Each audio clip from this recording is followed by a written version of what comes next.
co-host of Flashback weekend, so thank you guys very much for coming out and joining us for this panel. Remember we got the Svengoolie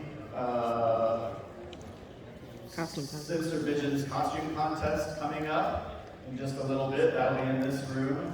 Tonight there is the screening of the Manson Brothers Midnight Zombie Massacre, so you're not going to want to miss out on that. A bunch of stars are going to be interviewed for that by Svengoolie up on this stage in just a little bit. There's all kinds of cool stuff coming up today that you will not want to miss. But right now, it is my great pleasure to introduce the subject of our panel, the king of the slashers, Mr. Kane Hodder.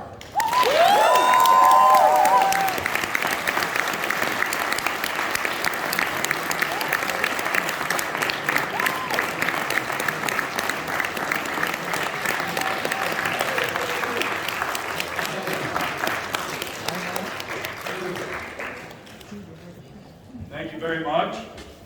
You don't need to stop clapping.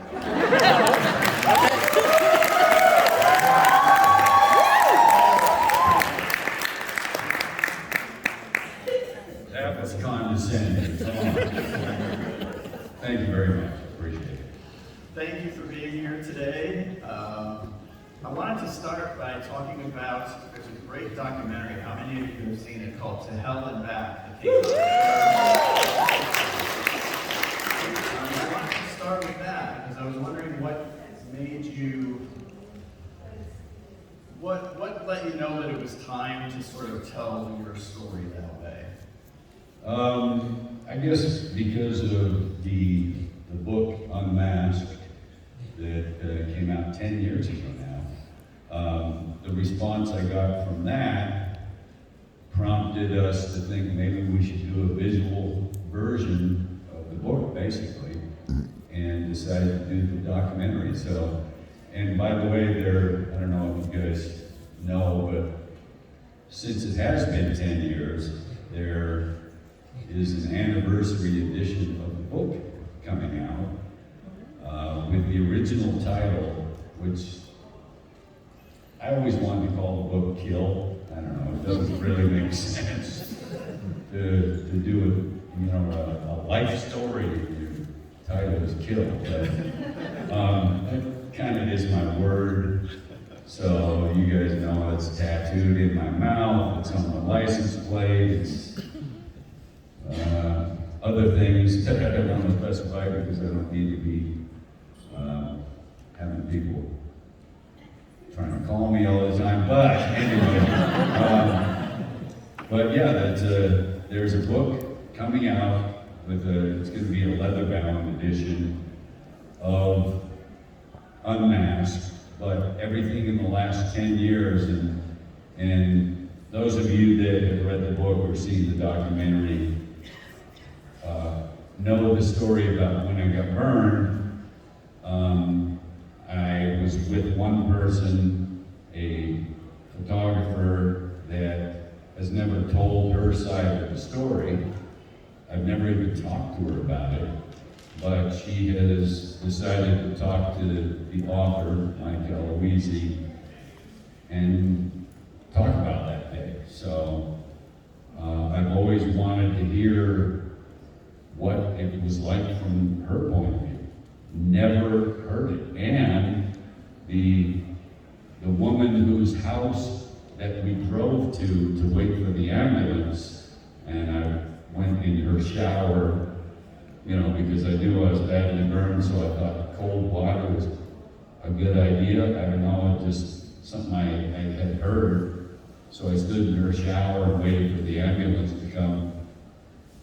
Mike has now talked to her as well. I didn't even remember who it was, where it was. And she actually contacted Mike to talk about how it was for her. So a lot of interesting stuff. And then everything I've done in the last 10 years. So it's a lot of new, fun stories and a lot of stuff explored that I always wanted to and never got to. So. Wow, that's great.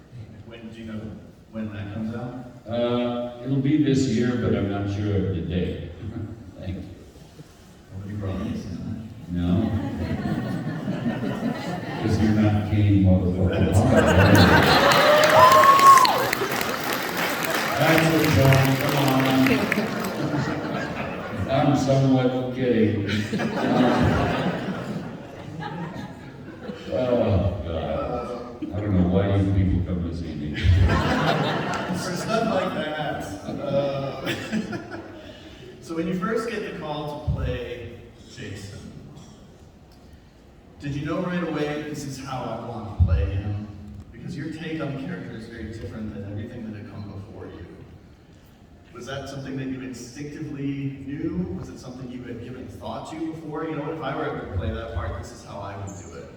Never a forethought of playing the character because I never thought I'd be in that position, so I never considered it.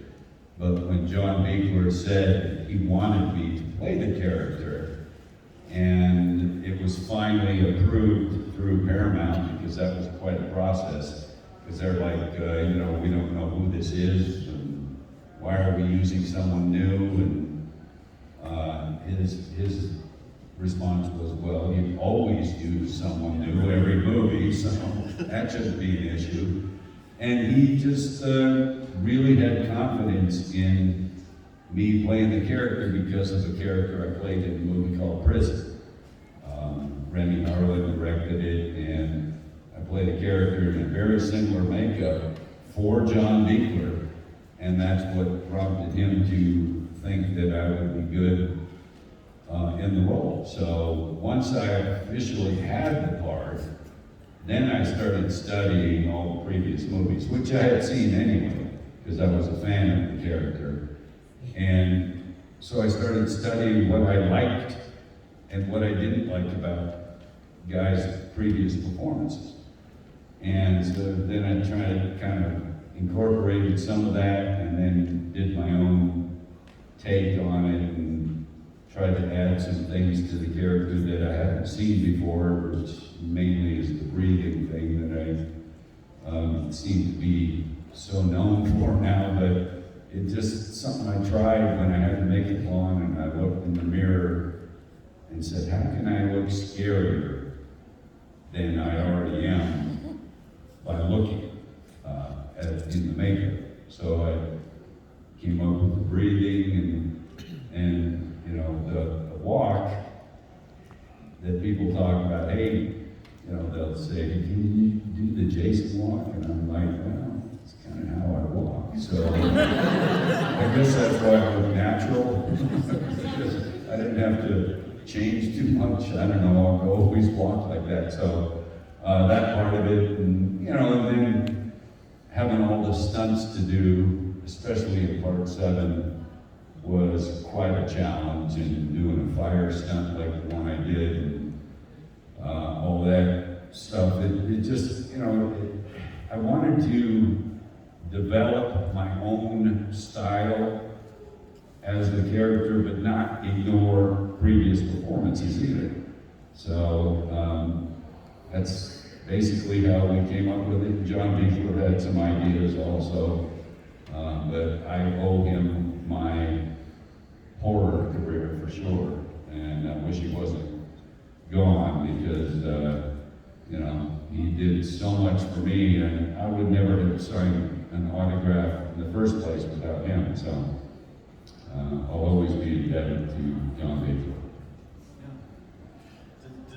Does Jason evolve from movie to movie? Do you approach the character differently from movie to movie based on what you've been through in the previous movie? Obviously something like Jason X, you're jumping way ahead into the future, but from 8 to 9, are you trying different things as Jason? Well, it's hard to keep any consistency from film to film because the look of the character changes so dramatically. Not so much between 7 and 8, but still changes, and between 8 and Jason Goes to Hell, it's completely different. So I guess I didn't really consider changing the character traits, but you have to do a little bit something different because of how different the character looks. But I still wanted people to be able to recognize, yep, that's still Kane, just by the way he moves or whatever. So that's, you know, basically how I approached it. And, you know, when I was first told, so we're doing Jason 10 now, and I haven't seen the script yet, and they said, it's gonna be Jason in space. And I said, oh, that's funny, what is it really? Jason in space. I was like, oh, well, interesting. So, the setting is going to be completely different, but if I just still make the character consistent somewhat to the previous, then I guess it'll still work. I don't know, it's just kind of an outlandish type of setting, but if Jason's still doing the same type of things, then I guess it works. Frozen Head Kill was pretty good. Yeah. One of my favorites.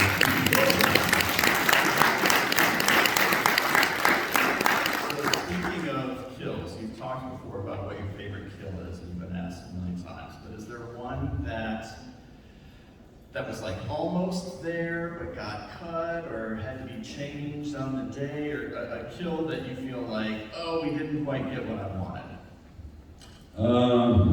Interesting question. I don't think I've ever been asked that. I don't know, if a kill didn't come out the way I wanted, once I see it on film, it's kind of like too late by then. So I try to avoid that happening by being aware of what I think something might look like when we shoot it. So if there's any changes that I think should be made, we do it before we actually shoot the kill. And that works, you know, pretty well. So I don't think there's any that I was disappointed in necessarily, but there are some that I really enjoyed watching myself as a horror fan. I'm like, that's pretty good. So, and when it came to Jason Goes to Hell, and seeing that the character was going to go into other people, for lack of a better description, I guess, as Jason becomes, you know, other characters, I thought that it would be interesting, and I talked to some of the actors that were going to be, you know, technically Jason. I thought, wouldn't it be interesting to, when you are playing Jason, basically, to do some kind of a movement or something that is reminiscent to my performance as the character. I thought that'd be, from a viewer's point of view, I just thought that would be interesting to see, well, that's Jason, technically, doesn't look like anything like him, but he still did that move that's similar. And not one of the actors that were going to be technically Jason thought that was a good idea. I was actually told, yeah, my Jason wouldn't do that. Your Jason. Did you tell them that you're Kane motherfucking now? I should have, but I forgot. That's pretty funny. But yeah, I just thought that was a missed opportunity. But you know, people are very protective of their characters and stuff, and I think they should have all the say. You know, I mean, I can't really dispute that, but I just thought it'd be an interesting